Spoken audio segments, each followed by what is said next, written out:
अस्सलाम वालेकुम। Welcome to Bhatti information. तो इस वीडियो में मैं आपको डिटेल में बताऊंगा अप्लाई करने का तरीका और उसके अलावा कौन कौन सी पोस्ट हैं और कितनी पोस्ट हैं तकरीबन। सब ने ये ऐड तो देखा होगा। तो सबसे पहले है जूनियर पेट्रोल ऑफिसर, ये उसकी डिटेल दी हुई है। ठीक है, एज क्या है, हाइट कितनी है, एजुकेशन कितनी है।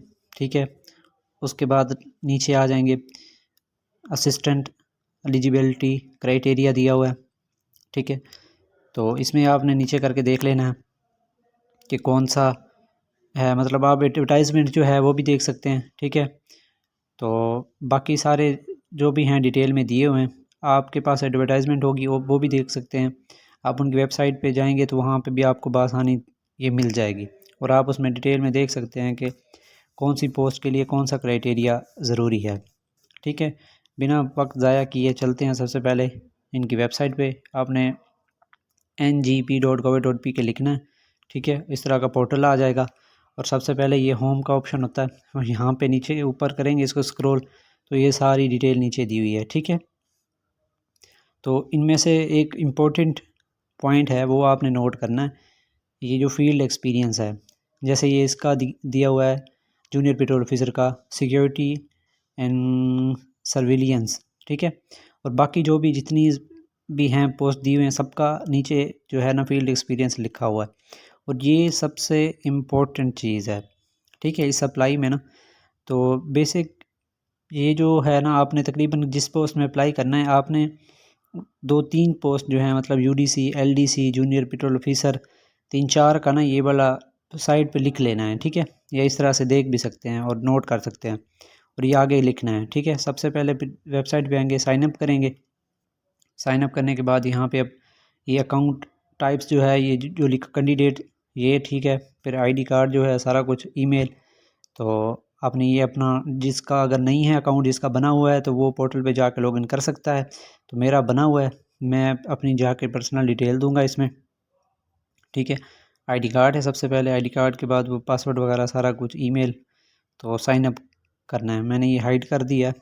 ठीक है, ये इस तरह से साइन अप हो जाएगा। ठीक है, साइन अप करने के बाद ये सक्सेसफुल हो गया। ठीक हो गया, तो यहाँ पे अब इस एक और बात है, इसको ऊपर सेव कर लेना है इन्फॉर्मेशन को और यहाँ पे अकाउंट एक्टिवेशन का ईमेल के ऊपर ना नोटिफिकेशन आएगा। ठीक है, जब आप साइन अप करेंगे ना जो न्यू अकाउंट बनाएगा तो उसका एक्टिवेशन कोड आएगा ऊपर। तो बाज़ औक़ात ये होता है कि आपने उस जो वेबसाइट क्लिक करेंगे ना ईमेल के ऊपर तो उसको कैंसिल नहीं करना। ठीक है, ये देखें इस तरह से ये अकाउंट एक्टिवेशन पे क्लिक करेंगे आप लोग। ठीक है, अकाउंट एक्टिवेशन पे क्लिक करने के बाद आप बैक नहीं जाना। कुछ लोग बता देते हैं हम लोग कि अब बैक चले जाएं तो फिर जो मोबाइल पे बंदा अप्लाई कर रहा होता है तो उसका वो दोबारा से वापसी नहीं आता, फिर उसको रीसेंड करना पड़ता है। ठीक है, इस तरह से एक्टिवेशन आ जाएगी। एक्टिवेशन के बाद मैं अभी स्क्रीनशॉट लगा देता हूँ। ठीक है, ये पर्सनल इन्फॉर्मेशन मैंने हाइड कर दी। यहाँ पे एक्टिवेशन कोड ऊपर आएगा और नोटिफिकेशन वहाँ से आपने देख के यहाँ पे टाइप कर देना और एक्टिवेट माई अकाउंट कर देना है। ठीक है, आपने बैक नहीं जाना, मोबाइल पे वर्क कर रहे हैं तो बैक नहीं जाना। ठीक हो गया, यहाँ पे जब आएंगे वो अकाउंट एक्टिवेट होगा, यहाँ पे फिर अपनी डिटेल लिखेंगे।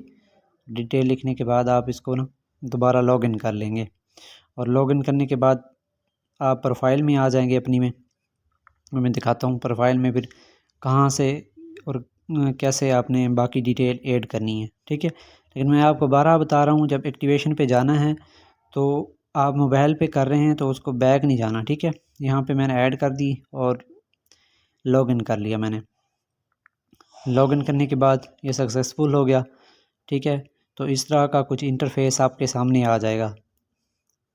ठीक है, तो इसमें एक दोस्त हैं, मतलब माई जॉब एप्लीकेशन है, वहाँ पे जाएंगे लेकिन वहाँ पे अभी तक आपको कोई जॉब एप्लीकेशन नहीं मिलेगी। ठीक है, यहाँ पे देखें माई जॉब एप्लीकेशन, यहाँ पे कुछ भी नहीं, आपने यहाँ पे नहीं जाना। आप इसके साथ दरमियान सेंटर वाला माई सीवी है, यहाँ पे आना है और सबसे पहले ऑप्शन है पर्सनल इन्फॉर्मेशन। ठीक है, आपने पर्सनल इन्फॉर्मेशन ये पेंसिल का निशान जहाँ पे आ रहा है ना तो यहाँ पे क्लिक करना है। ठीक है, पेंसिल के निशान पे क्लिक करने के बाद आपने नीचे आना है, फिर ये सारी डिटेल आ जाएंगी आपकी पर्सनल। यहाँ पे अपना नाम पूरा, मतलब जैसे मेरा है अब्दुल गफ़ार तो मैं अब्दुल और आगे गफ़ार लिखूँ। मैं चूँकि अप्लाई नहीं कर रहा, ये किसी और की है, तो मैं उसकी डिटेल लिखूँगा सारी। ठीक है, तो ये पासपोर्ट साइज़ पिक है, तो इसको साइज़ उन्होंने दिया हुआ कि कितनी MB तक और कौन सी पिक आप अपलोड कर सकते हैं। ठीक है,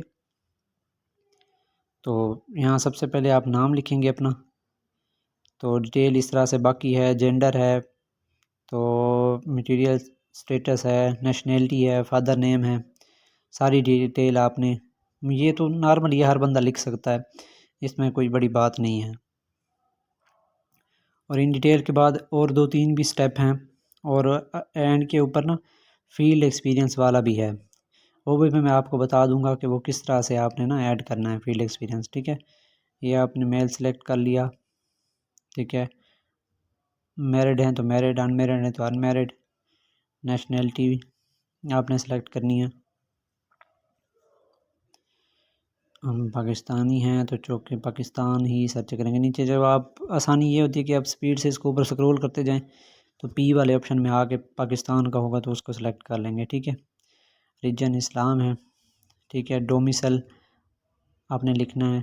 ठीक है, मोबाइल नंबर इसके बाद, और डोमिसल कौन से आपका प्रोविंस कौन सा सूबा है। ठीक है, फिर ज़िला कौन सा है। अगर आपके पास ड्राइविंग लाइसेंस है तो यस लिखना है, फिर उसके नीचे डिटेल आएगी वो भी फिल करनी है। ये फ़िटनेस इन्फॉर्मेशन है कुछ, अगर आप में कोई डिसेबिलिटी है तो वो आपने ऐड करनी है, उस पर यस करना है। ठीक है, अगर आप में कोई बीमारी है, अल्लाह ना करे, तो अगर कोई किसी किस्म का कोई है तो वो भी आपने यहाँ पे उस पे भी क्लिक कर, अगर नहीं है तो ये नन वाले ऑप्शन पे क्लिक करना है। ठीक है, ये हाइट है, हाइट के बाद वेट है, जिस मैं अपना ही कर रहा हूँ, आपका जो भी हो आप उस हिसाब से ना सेलेक्ट कर सकते हैं। अगर एग्जैक्ट पता ना हो तो कोई इशू नहीं है, आप थोड़ा बहुत ऊपर नीचे यहाँ ब्लड ग्रुप भी ऐड कर देना है आपने। और दूसरा ये जो है नीचे दिया हुआ करेक्टेड इन्फॉर्मेशन, तो आपके ऊपर कोई केस वगैरह या इस तरह से कोई कार्रवाई या किसी किस्म का आपके ऊपर कोई केस चल रहा है तो वो आपने यहाँ पे, अगर नहीं है तो नो लिखेंगे, अगर है तो उसमें आपने यस कर देना है, और फिर आगे उसकी डिटेल आ जाएगी आपकी। ठीक है, ये नीचे नेशनैलिटी है, अगर आपके पास कोई फ़ॉरेन की नेशनैलिटी है, मतलब किसी और कंट्री की, तो वो भी आप सेलेक्ट कर सकते हैं। ठीक है, ये डिटेल में नीचे दिया हुआ है, तो तकरीबन ओवरऑल बहुत कम ही होंगे जिनके ये होगी, तो आपने इसको नो नो कर देना है, नो नो नो। ठीक है, और इसको करने के बाद आपने इसको सेव कर लेना है। ठीक है, ये अपनी ऊपर वाली डिटेल ये भी सारी लिखनी है। ठीक है, अपना नाम सारा कुछ, और इसको सेव कर देना है, प्रोफाइल लगा के अपनी सेव कर देना है। सेव हो के ये अपडेट हो जाएगी सक्सेसफुली, तो इसके बाद दूसरा स्टेप आ जाएगा। ठीक है, ऊपर करेंगे, अब एड्रेस इंफॉर्मेशन आ जाएगी, आपने ये फिर पेंसिल के ऊपर क्लिक करना है।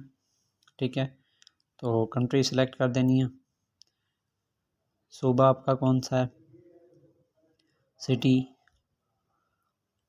और सिटी के बाद आपने नीचे अपना एड्रेस लिखना है डिटेल में। ठीक है, जो आपके आईडी कार्ड की बैक साइड पे लिखा हुआ है ना, मैंने अपना एड्रेस हाइड कर दिया है, तो आपने अपना डिटेल में ना एड्रेस लिखना है।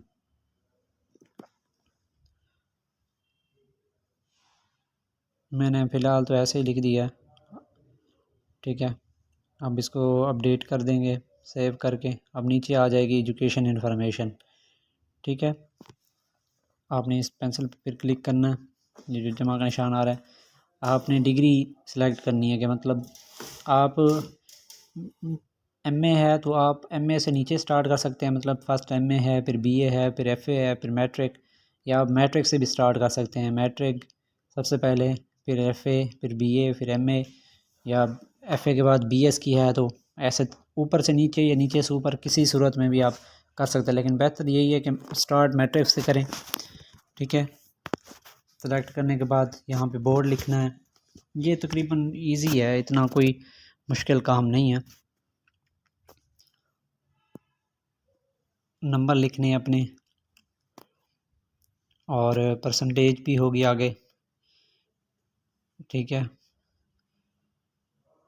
ये फ़ॉरेन क्वालिफ़ाइड, अगर आपके पास कोई बाहर की डिग्री है तो आप वो भी लिख सकते हैं। यहाँ पे डेट टू फ्राम मतलब कि आपने मैट्रिक कब स्टार्ट किया था एंड रिज़ल्ट कब आया था, वो वाली भी डेट लिखनी है आपने डिटेल में, ठीक है।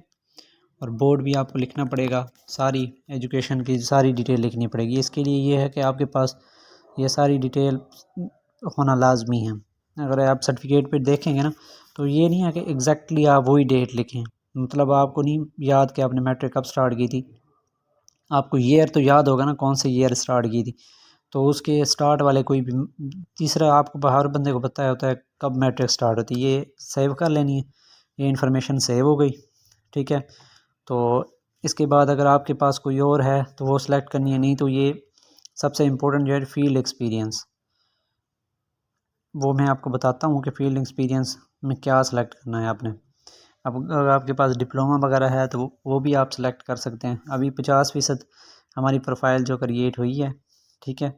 और उसके बाद ये नीचे फील्ड एक्सपीरियंस रिक्वायर्ड जो कर रहा है, ये बड़ी इंपॉर्टेंट चीज़ है, ठीक है।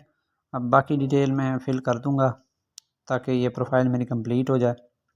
तो आपने सबसे पहले होम पे आना है, पहले ही मैं आपको बता चुका हूँ, ठीक है, कि फ़ील्ड एक्सपीरियंस में आपने क्या चीज़ सेलेक्ट करनी है। फ़ील्ड एक्सपीरियंस में वो जो नीचे टाइटल वगैरह दिए हुए हैं ना, सबसे इम्पोर्टेंट वही चीज़ है, ठीक है, वो आपने सेलेक्ट करना है। अभी मैं बताता हूँ आपको, ये देखें, ठीक है। अगर यूडीसी पे कर रहे हैं, एलडीसी पे कर रहे हैं तो ये हर पोस्ट का ना होम पे जाएंगे तो हर पोस्ट के नीचे ये फील्ड एक्सपीरियंस दिया हुआ है। ये देखें, minister law, minstrel office staff, तो पैरामेडिकल स्टाफ भी होगा, ठीक है। ये असिस्टेंट का एडमिनिस्ट्रेटर है, ये फ़ोटोग्राफ़र का है, सपोर्टिव स्टाफ। तो इस तरह से आपने ना, आप जिस पे अप्लाई करना चाहते हैं ना, तो उसी के फील्ड एक्सपीरियंस आपने सेलेक्ट कर लेने हैं, ठीक है, ताकि आप बआसानी अप्लाई कर सकें। और आप अप्लाई करेंगे, ये किस्म की आप सीवी क्रिएट कर रहे हैं, ठीक है। और ये एक्सपीरियंस लाजमी ऐड करनी है, अगर आप ये ऐड नहीं करेंगे, अप्लाई करेंगे तो आपका कोई फ़ायदा नहीं है अप्लाई करने का, ठीक है। इसको 3 4 एक जो आपने अप्लाई करना है ना, अगर एक पे करना है तो दूसरे को भी अप्लाई सेलेक्ट कर सकते हैं, इशू कोई नहीं है, ताकि नेक्स्ट कभी वैकेंसीज आती हैं तो आप अप्लाई करने में आपको टेंशन ना हो। ये अब आएंगे ना यहाँ पे तो इसके ऑप्शन सारे दिए हुए हैं, ठीक है। ये ऐड हो गई ऑफिस स्टाफ, ये सक्सेसफुल, आप 4 5 भी कर सकते हैं, लाजमी नहीं है कि आप एक ही करें, ठीक है। ये सारा कुछ होने के बाद फिर मैं अपनी पर्सनल जो है वो सारा कुछ ऐड कर दूंगा इसमें। अगर कहीं पे कोई समझ नहीं आई तो आप मुझे ना कमेंट कर सकते हैं, कमेंट सेक्शन में पूछ सकते हैं, मैं आपको इसका रिप्लाई दे दूंगा, ठीक है। अब उसके बाद जब वो सीवी क्रिएट हो जाएगी तो इस तरह का कुछ पैनल आएगा आपके सामने, ठीक है। ये जो दिए हुए ना डब्बे क्लेम वाले, इसमें किसी पे भी क्लिक नहीं करना, ठीक है। आपने बाई चांस किसी पे क्लिक कर दिया तो फिर आपको बैक जाना पड़ेगा। अब देखें, मैंने गलती से कर दिया है, तो अब ये नीचे जो क्लेम रूल है ना, यहाँ पे क्लिक करना है, ये नीचे नीचे जो आ रहा है, लेकिन अब मैंने कर दिया, मुझे बैक जाना पड़ेगा इसको दोबारा करने के लिए, क्योंकि ये अब दूसरा सेलेक्ट करूँगा तो इसमें ये होगा कि जो चीज़ मैं क्लेम कर रहा हूँ फिर उसके बारे में मुझे लिखना होगा। ये अगर किसी का कोई इशू है तो वो कर सकता है, ठीक है। तो फिर अब मैं दोबारा अब आया हूँ, तो नीचे ये जो ऑप्शन आ रहा है ना, बिल्कुल कोने के ऊपर एक दायरा सा आ रहा है, अभी मैं दिखाता हूँ। तो उसके ऊपर जाके आपने क्लिक करना है, क्लिक करने के बाद फिर अपने यू आर एलिजिबल, यहाँ पे क्लिक टू अप्लाई नाउ, यहाँ पे कर देंगे, ठीक है। यहाँ पे ये अब सारी डिटेल पूरी हो गई, अप्लाई किया, थोड़ा सा वेट करेंगे, ये इस तरह से कुछ इंटरफेस आएगा, analysing, validating, submitting, saving, sending email. अब ये अप्लाई हो गया सक्सेसफुल, ठीक है। अब दोबारा प्रोफाइल पे जाएंगे तो कुछ इस तरह का इंटरफेस आएगा, व्यू पे क्लिक करेंगे तो फिर सारी डिटेल आ जाएगी, सीवी वगैरह, ठीक है। और अब दीजिए ज़्यादा, अल्लाह हाफ़िज़, और चैनल को ज़रूर सब्सक्राइब करें।